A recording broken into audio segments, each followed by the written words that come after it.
그러면 합장하시고 따라하세요. 거룩한 부처님께 귀의합니다. 거룩한 부처님께 귀의합니다. 지혜로운 가르침에 귀의합니다. 지혜로운 가르침에 귀의합니다. 청정하신 스님들께 귀의합니다. 청정하신 스님들께 귀의합니다. 잘하셨습니다.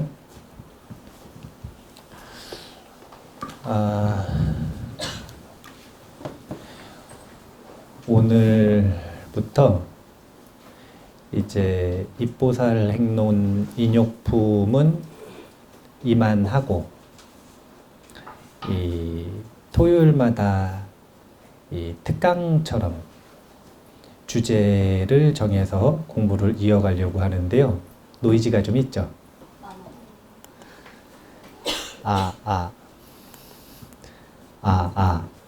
이게 좀 났나요? 네. 이 소리가 나는 거죠, 지금. 제가 건드는 소리.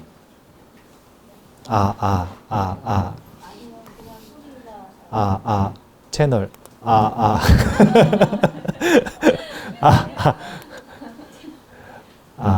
그냥 이게 제일 낫네요. 네, 좀 노이즈가 있어도 그러려니 하셔요. 그렇게 이 특강처럼 매번 다른 주제를 가지고 공부를 하는데, 그 시작은 지금 4대 연기설, 불교 4대 연기설에 대해서 먼저 공부를 하려고 그래요.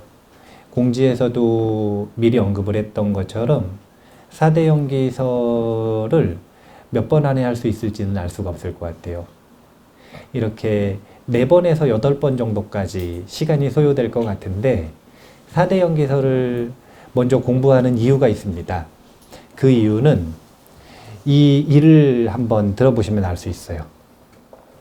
저희 도반 스님 중에 제가 되게 좋아하는 스님인데, 이 재월 스님이라고 있어요.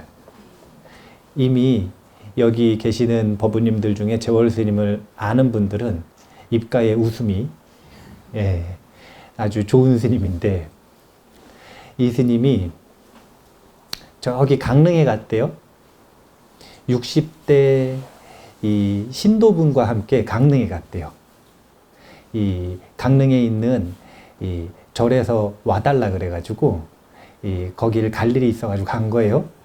근데 강릉을 갔으니까 커피를 마셔야 된다고 그 되게 큰 커피숍이 있다는데요. 2층짜리. 테라로사. 거기를 갔대요, 거기를. 근데 이제 거기를 가가지고 거기가 공장 겸 커피숍이라 얼마나 큰지, 여기서 주문을 해서 이쪽으로 계단으로 올라가가지고 저쪽 끝에 있는 테이블에 가서 앉았대요.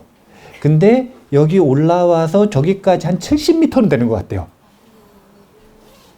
그러니까 주문을 했어요. 벨을 가지고 70m를 갔습니다.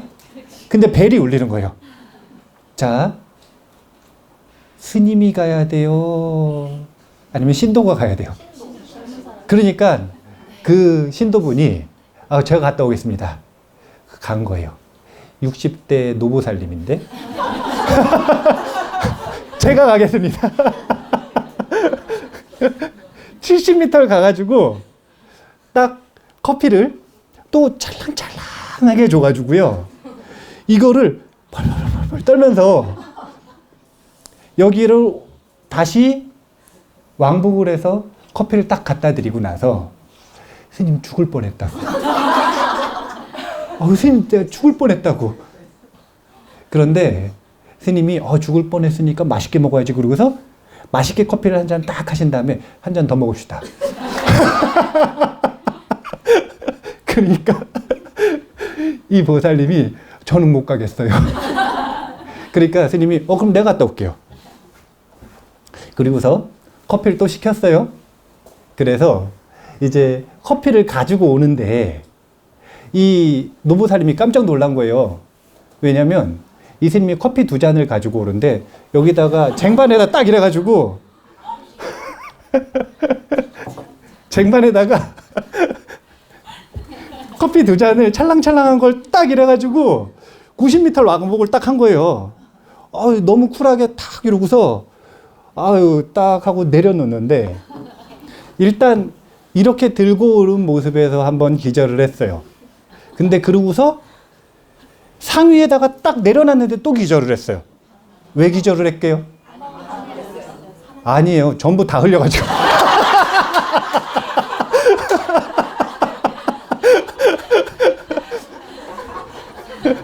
아니, 이거 쟁반, 오봉인가? 이 쟁반에다가 커피를 다 흘린 거예요. 아니, 스님, 여기다가 이렇게 커피를 다 흘리면 어떡하냐고. 그러니까 다음 행동에 또 기절을 했어요. 쟁반을 들더니 커피를 쫙 드시는 거예요. 맛있구만. 근데, 재밌잖아요. 이 노보살님은 충격을 받은 거예요. 문화 충격. 그리고 한 20분 동안 아이고 이러더래요. 과연 이 노보살님은 뭘 느꼈을까요?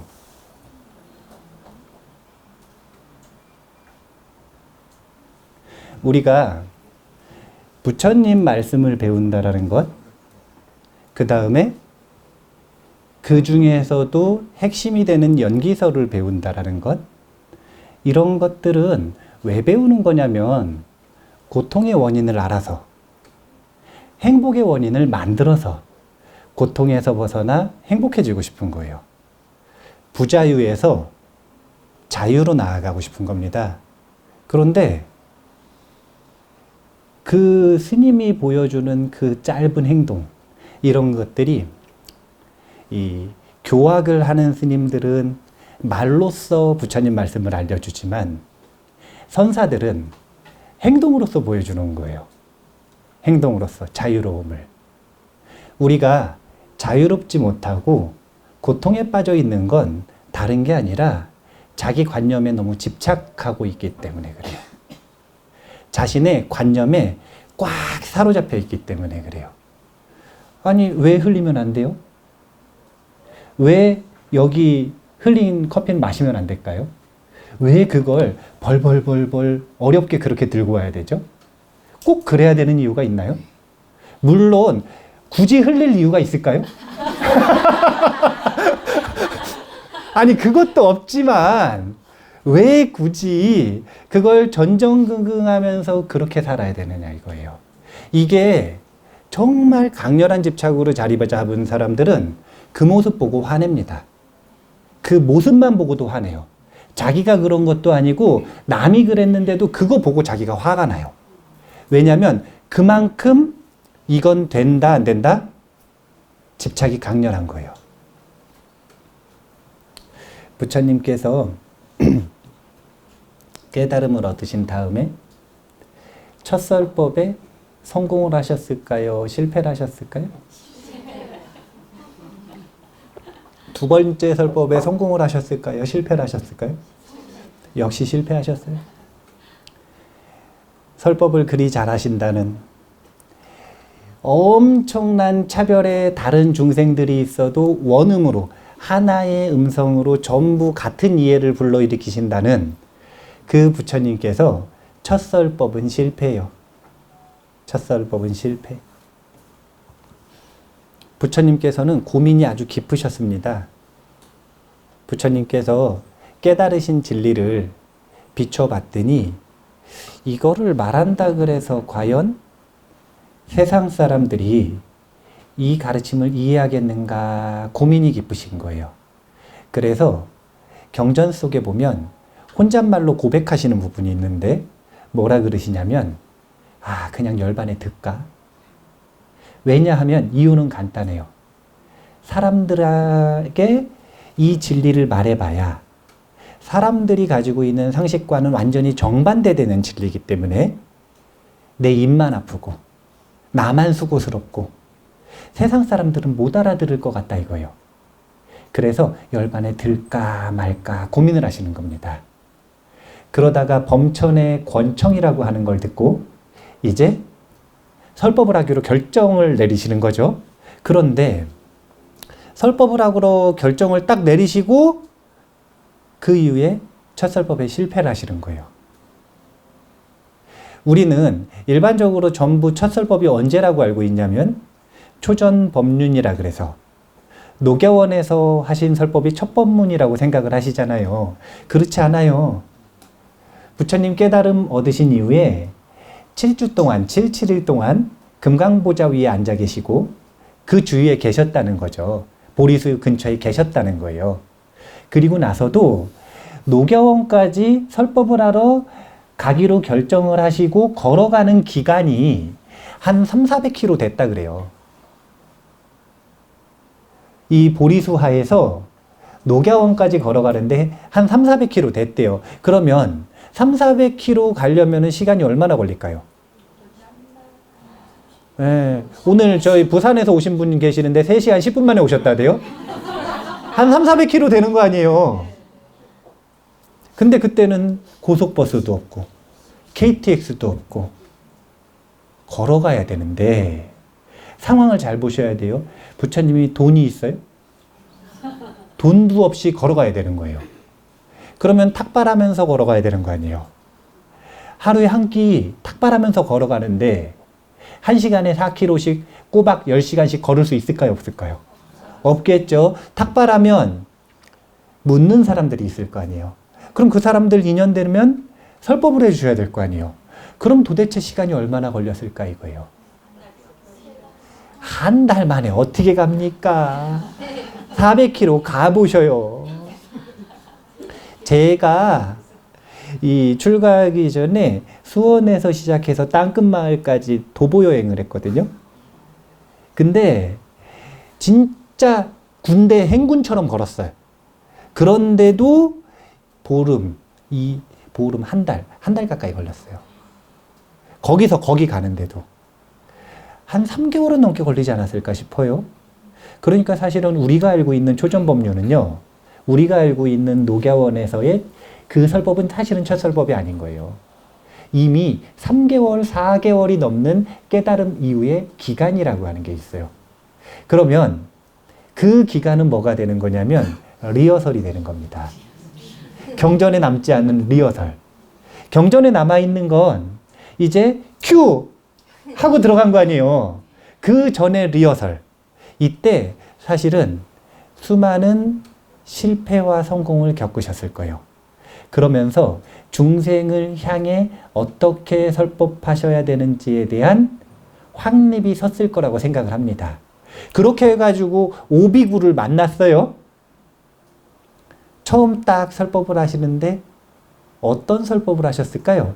오늘은 연기설 공부하는 날이죠. 어떤 설법을 하셨을까요? 자, 쏘구시는 분이 계셨어요. 연기를 설하셨을 것 같지만 중도, 그 중에서도 실천적 중도에 대한 설법을 하셨어요. 첫 설법이에요. 부처님의 역사적인 공식적인 첫 설법은 실천적 중도에 대한 설법입니다. 일단 이건 기억해 두셔야 돼요. 왜 그러냐면 이따가 써먹을 힌트이기 때문에 그래요. 그렇게 해서 실천적 중도라고 하는 게 구체적으로 무엇인가 8정도였고 이 8정도는 사성제의 설법이었기 때문에 초전법륜에서 사성제까지 설법을 하셨다 이렇게 얘기들을 하는 거예요. 근데 시작은 뭐냐면 실천적 중도예요. 그런데 그렇게 설법을 듣고 오비구 중에 한 비구 스님이 깨달음을 얻은 겁니다. 그 다음에 또 설법을 한참 듣는데 또 다른 비구 스님도 설법을 얻었어요. 아니, 깨달음을 얻었어요. 또 어떤 스님도 깨달음을 얻었어요. 그런데 마지막 남은 마승비구라고 하는 이제 빨리어로 아싸지인데 아싸지 이 마승비구가 가장 늦게 깨달음을 얻습니다. 오비구 중에 막내인데 이 둔했던 그러니까 아싸지 비구가 스스로를 평가하기를 둔한 거예요. 다른 이 자신과 함께 수행했던 스님들 같은 경우에는 한 번 설법 듣고 깨닫기도 하고 금방 깨닫는데 그 열반의 경지, 그 해탈의 경지라고 하는 게 진짜 실제하는지, 왜 나는 안 되는지, 그런 문제의식을 보이는 구절들이 있어요. 그런데 이 아사지 비구가 역시 깨달음을 얻고 난 이후에 이때 아주 교단에 중대한 사건이 일어납니다. 그게 뭐냐면 사리불존자와의 만남이에요. 사리불존자와의 만남. 아사지 비구가 마을에 탁발을 나갔어요. 그런데 사리불존자가, 사리불존자는 누군지 아시죠? 지혜의 사령관이라고 불리는 이 상수제자 중에 두 분이죠. 사리불존자가 아사지 비구를 봤어요. 저작거리에서. 그런데 보자마자 저분은 특별하다고 생각을 했어요. 그건 다른 게 아니라 다른 탁발 나온 수행자들은 산란하게 여기저기 두리번거리면서 깨어있음이 없는 상태에서 탁발을 다니는데 이 아사지 비구는 기본적으로 의의가 아주 뛰어나고 더군다나 이 낯빛이나 눈빛을 보면 이 깨어있음의 힘이 아주 강한 것 같은 거예요. 그러니까 저분에게 가가지고 진리를 배워야겠다. 그래서 스님께 가가지고 질문을 하고 예를 갖추고 설법을 듣는 겁니다. 근데 그 과정 속에서 아사지 비구가 아주 겸손하게 말하는 거예요. 저는 아직 열애의 설법을 잘 모르기 때문에 제가 해드릴 수 있는 건 요 정도입니다 하고 열애께서 어떤 설법을 하는지 소개 정도를 해주는 거예요. 그 구절이 뭐라고 이야기가 되는 거냐면 모든 것에는 원인이 있다. 열애는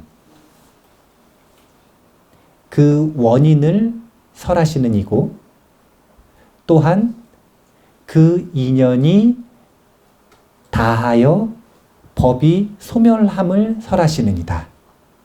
이것이 바로 대사문의 가르침이다.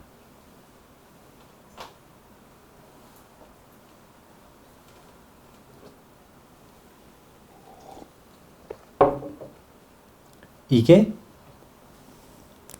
부처님의 연기법을 나타내는 이 대표 개송으로 자리를 잡는 겁니다.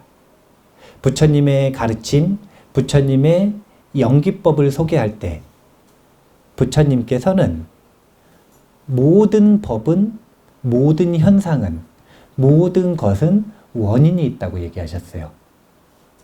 그리고 원인이 있다고 얘기하는 것에서 끝나는 게 아니라 그 모든 것들의 원인이 하나하나 무엇인지를 설해 주시는 분이고 그래서 생겨난 법이 어떻게 원인이 다할 때 소멸하는지를 설해 주시는 분이 바로 부처님이라는 거예요. 사리불존자는 이거 듣고 수다원 됐다는데요. 그 자리에서 이 한 구절 듣고 그 자리에서 수다원이 됐대요. 그리고 사리불존자는 그 전에 약속이 돼 있었어요. 누구랑 약속이 돼 있었냐면 목건연존자랑. 두 분이 어렸을 때부터 친구거든요. 그래서 어렸을 때부터 진리를 찾아 같이 수행을 한 거예요. 그래서 혹시나 본인이 깨달음을 얻거나 깨달은 스승을 찾게 되면 꼭 소개를 해주기로 했어요. 그래서 곧바로 목건연존자한테 가가지고 내가 이런 구절을 들었다. 그래서 얘기해 줬더니 목건연존자도 그 자리에서 수다원이 됐답니다. 그래서 사리불존자하고 목건연존자를 따르던 250명의 제자들과 함께 출가를 하는 거예요. 이게 아주 교단에서 중대한 사건인데 이 중대한 사건을 불러일으킨 인물이 아사지 비구고 그 아사지 비구가 당신 스승의 가르침은 도대체 무엇입니까? 라고 하는 걸 한마디로 표현을 했을 때 표현한 그 가르침이 바로 연기의 가르침이라는 거예요. 자, 적어볼게요. 모든 것에는 원인이 있고 그 원인 하나하나가 무엇인지 그것을 어떻게 소멸하는지에 대해서 말씀하시는 것이 부처님의 가르침이라고 그랬죠. 그런데 이것은 지금 어떤 연기 공식을 보여주고 있는 거냐면 초기 불교에서 연기를 나타내는 연기의 공식, 연기 개송은 이거예요. 한문 안 쓸게요. 차, 유고, 피유. 차, 기고, 피기. 차무고, 피무. 차멸고, 피멸. 이건 연기의 공식 같은 것이기 때문에 꼭 기억을 해둘 만합니다. 이것이 있으므로 저것이 있다. 이것이 생겨남으로 저것이 생겨난다. 이것이 없으므로 저것이 없다. 이것이 멸함으로 저것이 멸한다. 이렇게 공식처럼 이야기해 주시는 거예요. 왜 공식이라 그러냐면 여기에 모든 게 대입되기 때문에 그래요. 모든 게 대입되기 때문에. 이 부처님의 가르침을 한마디로 표현을 하면 연기라고 표현을 합니다. 그리고 연기만큼 중요한 단어가 중도라고 하는 단어가 있죠.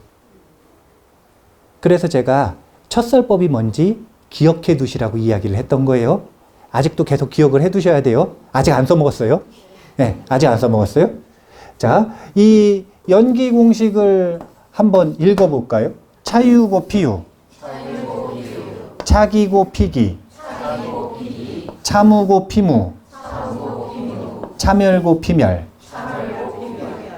자, 이것이 시간이 지남에 따라 다양한 범위와 다양한 용도로 확장되어서 공식이 확대 적용되기 시작을 하는 게 바로 4대 연기설이에요. 부처님 당시에는 이 연기 공식을 가지고 설명하는 범위가 굉장히 객관적이고 한정적이에요. 부처님은 인간들, 사람들의 상식 범위, 경험의 범위를 넘어서는 이야기를 하는 걸 좋아하셨을까요? 안 좋아하셨을까요? 부처님은 형이상학적인 이야기를 하는 걸 꺼려 하셨어요. 그리고 제자들이 그런 이야기를 하면 오히려 대답 자체를 안 하셨어요, 그냥. 예를 들면, 우주에는 끝이 있을까요, 없을까요? 그럼 부처님 가만히 계시는 거예요. 아무 대답도 안 하고. 닭이 먼저입니까? 달걀이 먼저입니까? 아무 말도 안 하시는 거예요. 윤회의 시작은 도대체 언제입니까? 아무 말도 안 하시는 거예요. 아무 말도. 이걸 무기설법이라고 하는데 아무 말도 안 하니까 화내고 간단 말이에요. 그럼 그 뒤에 안 한 존자가 물어봐요. 왜 아무 말도 안 하십니까? 부처님 아무 말도 안 하시니까 사람들이 몰라서 안 한다 이렇게 떠들지 않습니까? 왜 아무 말도 안 하십니까? 그러니까 하시는 표현이 그거예요.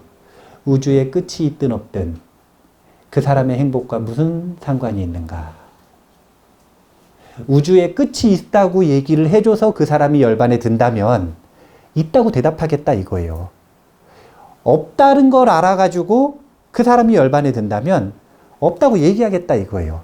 이것은 열반과 전혀 상관이 없는 주제라는 거예요. 행복과는 전혀 상관이 없는 주제라는 거예요. 행복과 상관이 없는 주제, 초점에서 벗어난 주제는 철저하게 무기로 대답을 하셨다 이거예요. 이런 특징 때문에 지극히 상식적이고 인식 범위 안에 있고 경험적인 이야기만 하시는 게 사실은 부처님 당시 그리고 초기 불교까지의 특징입니다. 그래서 이 연기 공식이 철저하게 두 가지에만 적용이 되는 거예요. 어떻게 두 가지냐면 유전연기, 환멸연기. 유전연기라는 건 뭐냐면 왜 우리는 고통스러운가 이것이에요.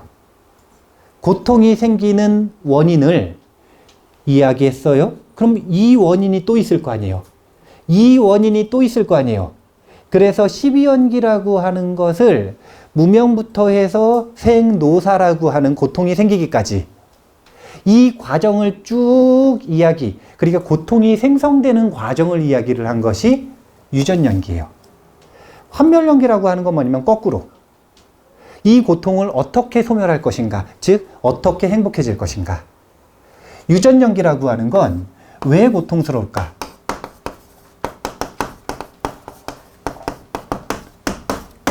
자, 한번 단어를 보세요. 유전연기. 이거 지금 한문이잖아요, 한문. 그럼 무슨 말인지 아시겠어요? 모르겠죠. 근데 한자를 쓰는 한자권, 모국어가 한자를 쓰는 사람들은 유전연기 그러면은 어떻게 해석이 되는 거냐면 왜 고통스러울까? 우리가 왜 고통스러울까? 그러면 감이 딱 오잖아요. 그것처럼 받아들이는 거예요. 그러니까 전문 용어니까 알아는 둬야 되는데 그 뜻이 이거라는 걸 알아야 돼요. 환멸연기라고 하는 건 어떻게 행복해질까?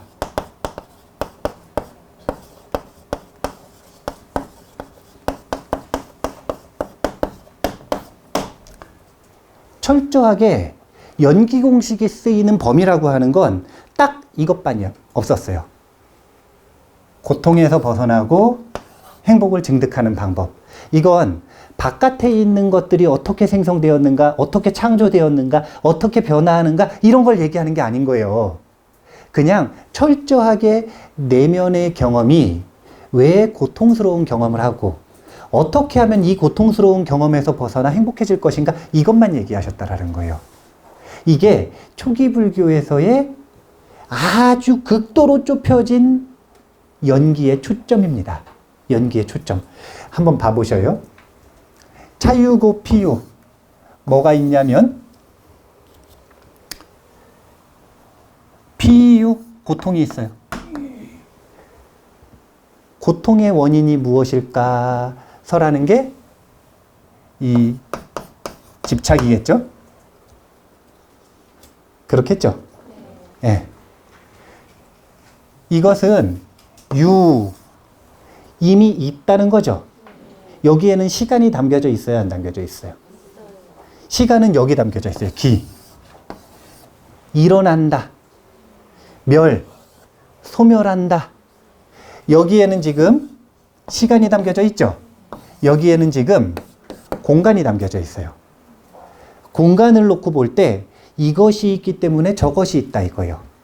시간을 놓고 볼 때는 이것이 있었기 때문에 그 다음 순간 이것이 생긴다 이거예요. 이렇게 시간과 공간을 가지고 원인과 결과를 보는 거예요. 근데 지금 차유고 피유 같은 경우에는 고통에 대한 것을 이야기한다면 차기고 피기는 일어남에 대한 것이기 때문에 그 고통이 왜 일어나느냐 이거예요. 그것이 일어나는 건 집성제에 대한 이야기가 될 수가 있고 그것은 과연 없어질 수 있느냐 이거예요. 고통은 없어질 수 있을까요? 없을까요? 멸성제에 대한 이야기가 나오고 그것이 없어지는 과정, 시간 어떻게 멸해질 것인가 방법론인 도성제에 대한 이야기가 나오겠죠. 왜 사성제하고의 연결성을 보여드리냐면 이렇게 저 연기 공식은 모든 부처님의 가르침에 공식처럼 적용이 되어 있다 이 이야기를 하고 싶어서 그러는 거예요. 그리고 그 내용이라고 하는 건 다른 게 아니라 고통에서 벗어나는 방법인 거예요. 그래서 열반이라고 하는 완전한 자유를 얻는 방법. 이것이 부처님 당시 그리고 일대 제자들까지 그때의 초기 불교의 연기의 초점이다 이거예요. 이 범위에서 크게 벗어나지 않았다. 그런데 시간이 지나면 이렇게 초점이 제한되어 있던 것들이 점점 다양한 곳에 적용이 되기 시작할까요? 안 시작할까요? 시작합니다. 그거는 다른 것 때문이 아니라 부처님 말 안 듣고 싶어서 그런 게 아니라 시간이 지났잖아요.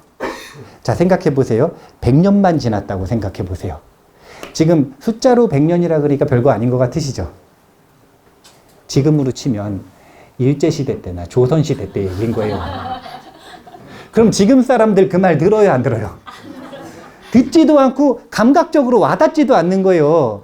직접 봤으면, 그러니까 직접 본 일대 제자들이 남아있으면, 그러면 그 가르침이 그래도 확고부동하게 유지가 될 수가 있는데 직접 본 사람이 다 사라진 거예요, 이제는. 그러면 그때 돼서는 이제 이 초점이 조금씩 흐려지기 시작을 하는 게 당연히 생길 수밖에 없고, 그 다음 두 번째는 불교만 인도에 있었나요? 힌두가 있었나요? 힌두는 저 다른 주제들, 확대된 주제들을 다 다룬단 말이에요. 힌두교에서는 우주가 왜 생성됐는지, 우주가 어떻게 멸하는지, 이런 다양한 주제들을 다 얘기를 한단 말이에요. 근데 끝까지 모르쇠로 얘기할 수는 없잖아요. 부처님께서는 확고부동하게 그 중심을 유지해 주셨지만, 부처님 돌아가시고 일대 제자들이 돌아가시고 나니까 그 주제들을 안 다룰 수가 없는 거예요. 그래서 4대 연기설이 나오는 겁니다. 4대, 4가지 4대 연기설. 제가 사실은 이 4대 연기설을 특강 주제로 잡으려고 할 때 고민을 많이 했어요.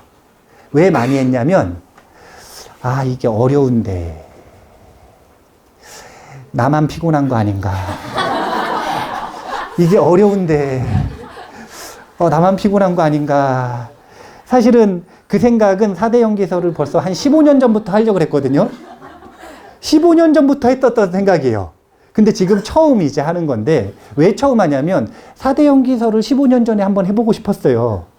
그런데 그동안 나만 피곤하겠다 싶어서 안 했는데, 특강 주제를 잡으려고 유튜브나 인터넷에 4대 연기설 검색을 해보니까 논문도 없어, 강의도 없어, 아무것도 없어요. 유튜브에 강의가 단 하나도 없더라고요. 4대 연기설에 대한 강의가. 그러니까 15년 동안 고민을 했는데 아무도 얘기를 안 하니까 하기는 해야 되는 거예요. 그러면 할 때 4대 연기설이 어려운 주제라 그랬나요? 쉬운 주제라 그랬나요? 어려운 주제를 그대로 하면 들어요, 안 들어요? 안 듣잖아요. 안 듣잖아요. 그러니까 너무 어렵지 않게, 그렇다고 너무 쉽게 얘기하면 4대 연기설을 전달할 수가 없어요. 그래서 조금 어려운 내용이 있을 땐 긴장이 있고, 조금 쉬워질 땐 이완이 되고, 그 긴장과 이완의 중간 정도, 그리고 난이도도 어렵고 쉽고의 중간 정도, 그 정도 애매한 포지션, 그 정도 애매한 포지션에서 이 버페를 이어나갈 건데, 그거 중도 아니요? 그런 건 중도가 아니라 어중강교. 어중강교. 예. 근데 무슨 얘기하다 말았지? 그래요. 4대 연기설. 그래가지고 이 4대 연기설이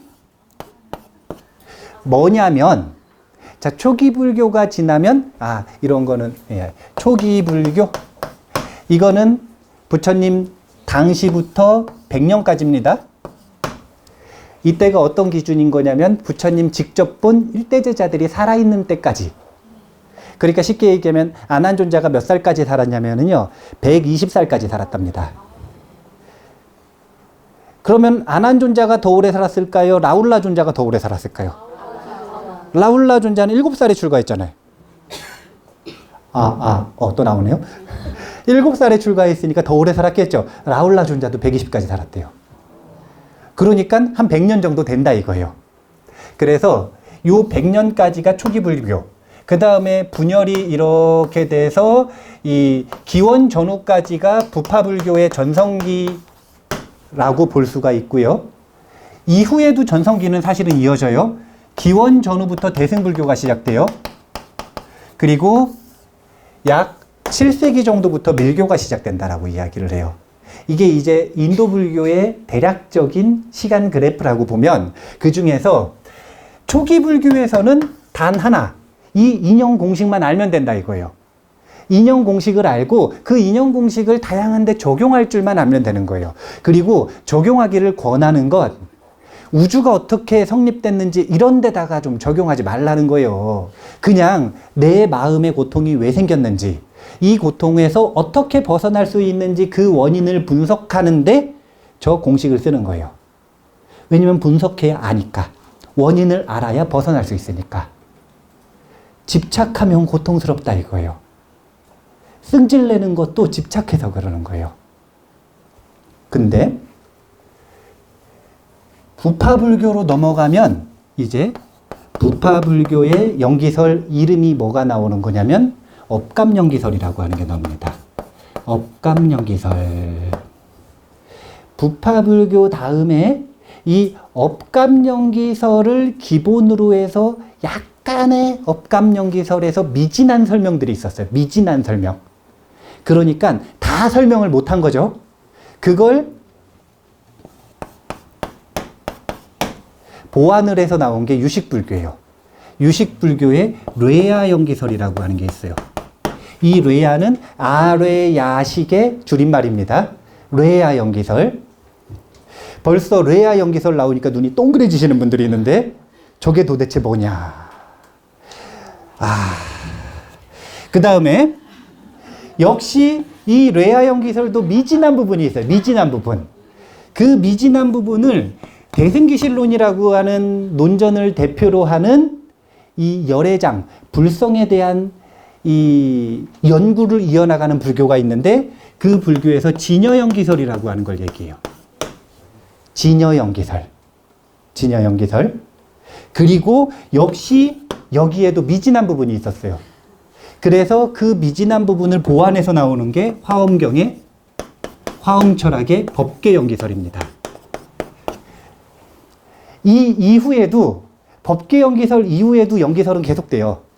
그런데 여기서 왜 딱 잘라가지고 4대 연기설이라고 하냐면 여기서 연기설은 이름이 바뀌어요. 화엄의 연기설은 연기설이라고 안 하고 성기설이라고 얘기합니다. 성기설이라고 하는 게 뭐냐면 인연에 의해서 일어나는 게 아니라 그 본성에 드러납니다. 라고 이야기하는 성기설이라고 하는 연기설에 등장해서 불교 철학은 극치를 이루는 거예요.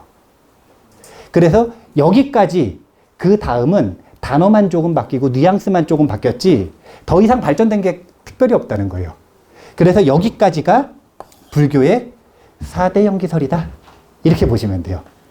그런데 이 네 가지는 전부 다 연기 공식을 적용하는 초점이 넓어졌을 뿐이에요.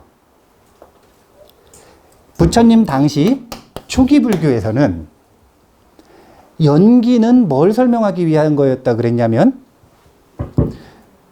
첫 번째는 고통이 왜 일어나는가? 유전연기. 어떻게 하면 행복해질 수 있을까? 환멸연기. 철저하게 주관적인 경험. 이것에 대한 이야기가 초기 불교의 초점이었다면 이때부터는 전부 뭘 설명하냐면 여기서 이야기하는 고통과 행복의 문제는 이건 지금 주관적인 문제인가요? 객관적인 문제인가요? 주관적인 문제죠. 이런 걸 뭐라 그러냐면 중생세간이라 그래요. 그런데 이 중생들이 살아가는 세상이 있죠. 이 세상은 어떻게 연기했는가 이거예요. 이런 걸 기세간, 그릇 기자를 써서 중생이 살아가는 틀, 환경, 자연, 우주, 법계 이런 것들은 어떻게 생성됐는가를 연구하고 설명하는 데 공식이 확장 적용되기 시작하는 거예요. 그래서 이 네 가지는 첫 번째 초기 불교의 연기설과 뭐가 다른가? 초점이 바뀌었다 이거예요. 부처님 당시에는 철저하게 연기설은 객관 세계가 어떻게 형성되는지는 사실은 질문하면 부처님께서 거의 무기설법을 하셨다고 보면 될 거예요. 왜냐하면 우주에는 끝이 있는가 없는가? 이 세상은 언제 시작되었는가? 어떻게 시작되었는가? 무엇에 의해서 시작되었는가? 이런 질문은 부처님 설법하시는 주제 아니었거든요. 그런데 그것이 확장 적용되기 시작하면서 기세간에 대한 설명까지 하는 게 4대 연기설이다. 그것이 조금씩 점점 보완되기 시작을 하는 겁니다. 그래서 논리가 점점 철저해지는 거죠. 그것이 연기설이 발전하는 과정이라고 보시면 되고요. 두 번째 특징은 오늘 이제 본론이 시작인데 오늘 주제가 부파불교의 업감연기설이잖아요. 지금까지는 이제 오리엔테이션이었다면 이제 부파불교의 업감연기설이라는 단어가 드디어 나왔는데 칠판이 다음에 이사를 가면은 이제 제 사방에다 칠판을 두를 수 있게 칠판이 너무 작아요. 이게 중간에 쓰다가 지우면은 흐름이 끊기거든요. 네. 아니면은 1층, 2층, 3층, 4층 이렇게 겹으로 돼 있는 칠판을 하나 하든지. 근데 자, 부파불교의 업감 연기설.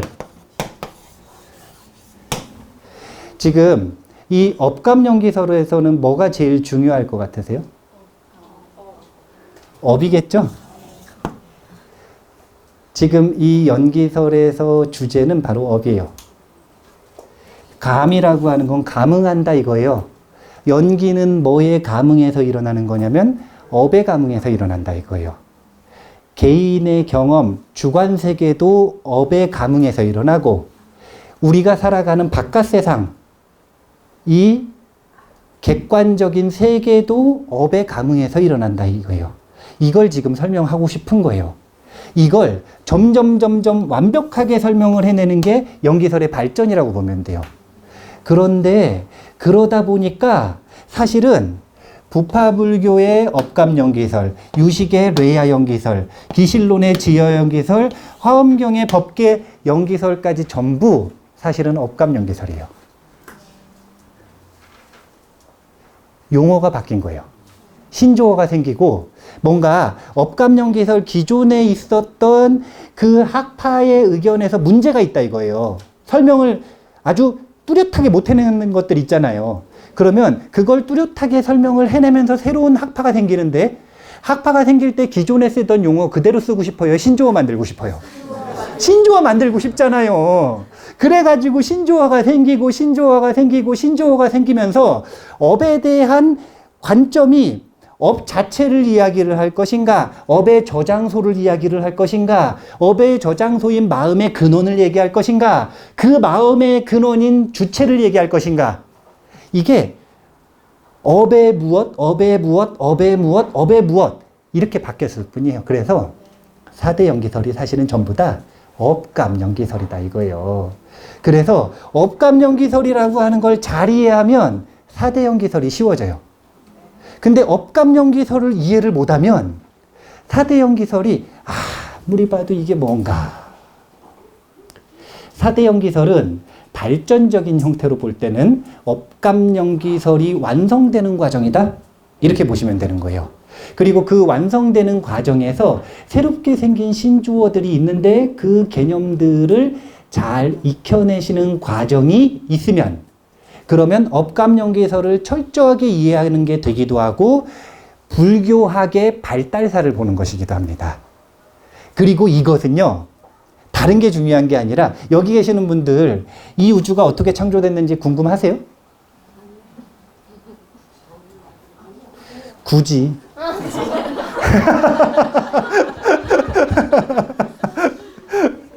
별로 안 궁금하지 않나요? 저는 사실 안 궁금하거든요. 저는 사실 부처님하고 비슷한 관점이에요. 이 우주가 왜 어떻게 창조됐든 나랑 무슨 상관이냐 이거예요. 그거 연구해서 밝히면 열반에 들 수 있느냐 이거예요. 그 논문 100번 쓰면 100년 동안 연구해서 그러면 열반에 들 만약에 확신이 있다 그러면 할 거죠. 그런데 그런 아주 이 상관없는 주제를 가지고 열심히 연구를 하다가 보면 정작 자기는 열반에 들지 못하고 고통에 헤매는 경우가 많아요. 그래서 지 말에는 특별히 관심이 없는 게 사실이에요. 하지만 중요한 건 이제 불교 혼자 있는 시대가 아니잖아요. 자, 봐보세요. 교회 가면 이 세상이 어떻게 창조됐는지 얘기해요, 안 해요? 얘기하죠? 예, 다큐멘터리 딱 틀면 물리학 채널에서 이 우주가 어떻게 생성됐는지 얘기를 해요, 안 해요? 하잖아요. 근데 우리만 몰라 이럴 순 없잖아요. 아, 우리만 몰라 이럴 순 없잖아요. 부처님이 최고의 철학자라고 얘기를 하면서 우리는 몰라. 부처님 그런 거 얘기 안 하셨어. 이럴 순 없단 말이에요. 그래서 심심풀이로 들어두는 거라. 심심풀이로 들어두는 거예요. 그리고 이 우주가 어떻게 생성됐는지, 기세간이 어떻게 만들어지는지 그 원인이, 그 공식이 내 고통과 행복을 찾는 방법에도 똑같이 적용이 되니까 공식은 하나예요. 근데 그 공식을 어떤 주제를 가지고 풀어볼 것인가, 어떤 주제에다 대입해 볼 것인가, 이것만 다른 거예요. 그러니까 지금 기세간의 문제, 이 우주에 대한 문제를 그냥 연습 문제처럼 한번 풀어보는 거예요. 우주가 왜 생성됐고 어떻게 생성됐고 이거를 기억해야 돼요? 아니면 연기 공식을 익혀야 되는 거예요? 연기 공식을 익혀야 되는 거예요. 연기 공식을 익혀야 되는 거예요. 근데 이게 재미있는 게 제가 예전에 최고의 행복학 이 불교인가? 맞아요? 불교 인문학? 야, 너무 오래전 일이라 너무 오래전 일이라 이름도 기억이 안 나는데 그 강의할 때 보면은 이 연기설에 대해서 간략하게 이야기를 하면서 2시간 만에 했거든요. 간략하게 이야기를 하면서 세분화된 거 하나도 얘기를 안 하고 간략하게 이야기를 하면서 결국은 맨 끝에 뭐라고 이야기를 했냐면 이 우주의 창조자는 누구예요? 중생이에요. 이 우주의 창조자는 중생이거든요. 이 우주의 창조주는 누구냐면 우리예요. 이게 법계 연기설, 불교 연기설의 극치가 가져오는 결론입니다. 이 이야기를 했어요. 그리고 어떤 이야기를 또 했냐면, 자, 창조론과 진화론은 왜 싸울까요? 창조론과 진화론은 도대체 왜 싸울까요? 왜냐하면 둘이 양극단이기 때문에 그래요. 화합의 여지가 없어요. 두 분이 싸울 수밖에 없는 구조인 거예요. 하나는 유라고 얘기하고 하나는 무라고 얘기를 하니까. 그런데 불교의 연기로는 그 중간쯤 되는 거예요. 창조와 진화를 전부 설명할 수 있습니다. 그래서 알아두시면 지적으로도 아주 재밌고요. 그 다음에 그 지적으로 재밌는 과정을 겪으면서 연기 공식이 연습이 되겠죠? 그럼 그 주제를 정작 가장 중요한 자신의 내면의 문제에다가 적용하는 게 숙달되는 거죠. 네. 그래서 사실은 이제 부처님 의견을 따르자면 여기는 얘기를 안 하는 게 부처님 의견을 따르자면 여기는 얘기를 안 하는 게 더 이익인 것 같기는 해요. 그런데 이 또 부처님 의견만 따를 수는 없고 세간의 의견을 따르자면 이제 이 기세간이나 우주나 법계가 어떻게 형성되는지에 대한 주제도 다룰 필요가 있다. 네. 그래서 지금 요 결론을 내드리고 싶으실 건데 오늘 지금 첫 번째 오리엔테이션 시간입니다. 이 오리엔테이션 시간, 이거 뭐야? 다시 나오나요? 제가 말을 빨리 하면 제가 못 알아듣네요. 시간당 받아들일 수 있는 속도가 정해져 있나 봐요.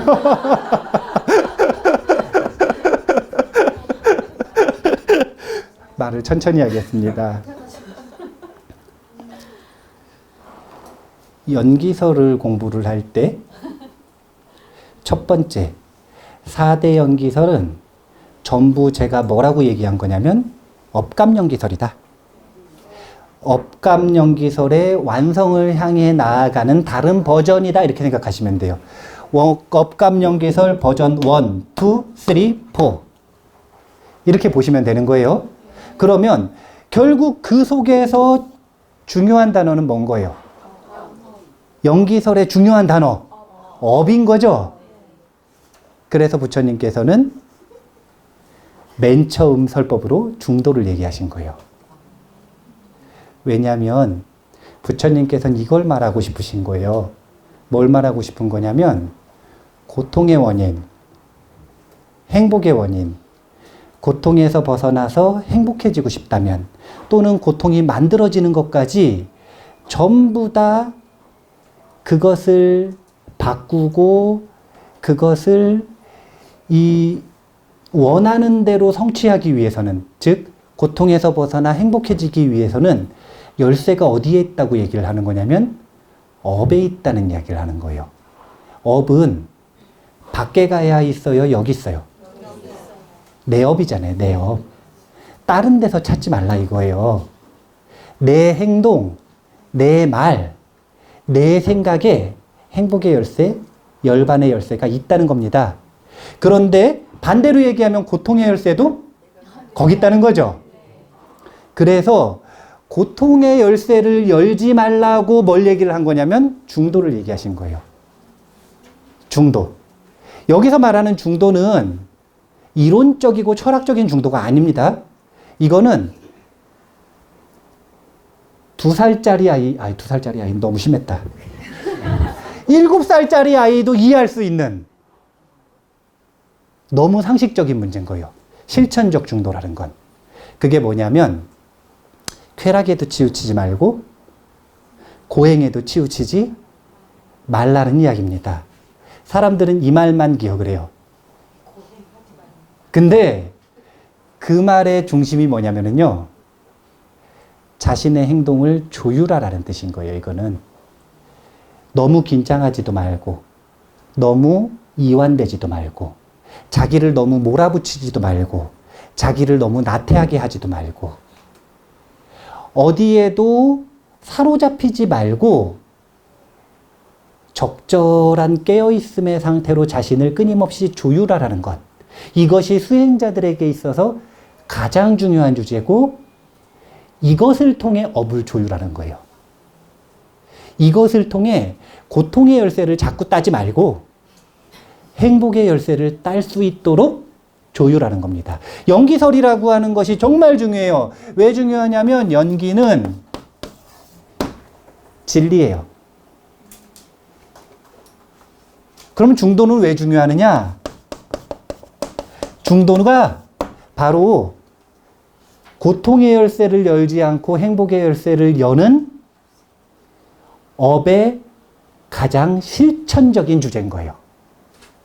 업이 중요한데 그 업을 어떻게 바꾸느냐? 중도에 의해서 바꾼다. 실천적 중도, 조율에 의해서 바꾼다. 그렇기 때문에 고통에서 벗어나 행복해지고 싶은 이들에게 중도를 제일 먼저 이야기하신 겁니다. 오늘 2가지를 제가 다 실험을 해봤어요. 연기 공식도 실험을 해봤어요. 아까 아싸지 비구가 사리불존자가 물어가지고 대답을 했다 이거예요. 모든 것에는 원인이 있다. 열애께서는 그 원인과 법의 소멸, 인연이 다해서 법이 소멸하는 것을 설하시는 분이다. 이것이 대사문의 가르침이다. 이게 아싸지 비구의 본인의 스승의 가르침을 소개하는 문구라 그랬죠. 근데 그 문구를 듣고 사리불존자나 목건연존자는 수다원이 됐어요. 근데 우린 안 됐어요. 제가 한번 실험해봤어요. 연기 공식 가지고. 수다원이 되나 안 되나? 그 다음 2번째 또 실험을 해봤어요. 초전법륜에서 실천적 중도 가지고 설법을 하셨다 이거예요. 그건 뭐냐면 쾌락에도 치우치지 말고 고행에도 치우치지 말라. 근데 도터지는 눈빛이 아무도 안 보였어요. 그게 정말 중요하다고 와닿고 자신의 삶을 바꾸는 그런 눈빛이 지금 생기질 않았어요. 이게 왜 중요한지 깊이 공감하시는 분들이 아직까지 없는 것 같아요. 근데 이 2가지가 부처님 법문의 핵심입니다. 연기 공식과 실천적 중도.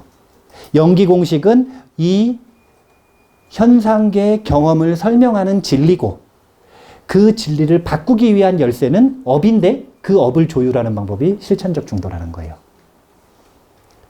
이 2가지가 오늘 첫 번째 시간에서는 중요했는데 둘 다 안 먹혔어요.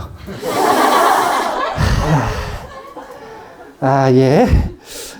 어쨌든 중요하니까 기억을 해두셨다가 공부를 이어나가는 걸로 하고요. 10분 쉬었다가 다시 하겠습니다. 자, 쉬세요.